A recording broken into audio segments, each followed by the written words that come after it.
How to change delivery address on Walmart. Hi everyone, welcome back to the channel. In today's video I'll simply guide you through the steps on how you can change the delivery address on Walmart, so just make sure to watch the video till the end. So if you have a Walmart account and maybe you just want to change its delivery address, there are a couple of steps that you can take. Now you can repeat the similar process from the application, but just for the easy convenience for all the general people that are watching on your browser or maybe from computer, I'm showing you this process from my browser, right? So you can head over to walmart.com, then sign into the account. Depending upon whether you're in Canada, wherever else, it could be walmart.ca or whatever else you might prefer in this case.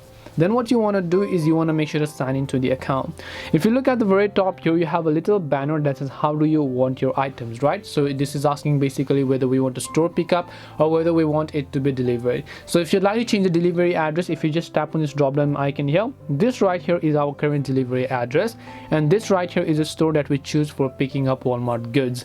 Now if you want to change the delivery address, just tap your delivery address here, which is the current address.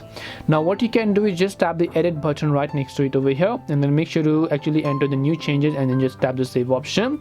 Always what you can do, there's one very distinct thing you have to understand. When you tap the edit button and you scroll down here you have this option called set as my preferred delivery address. You just want to make sure to check this option here. Do not forget to check that option, otherwise your delivery address is not going to be saved. And now you can just tap the save option to save it as a delivery address, and this way you can save your delivery address or change it on Walmart. Hope this video was very helpful to you guys, and if it did help you, then make sure to leave a like and subscribe to our channel. If you have got any more questions, then feel free to leave them down below. Thank you very much for watching till the end of this tutorial, and see you soon in the next video.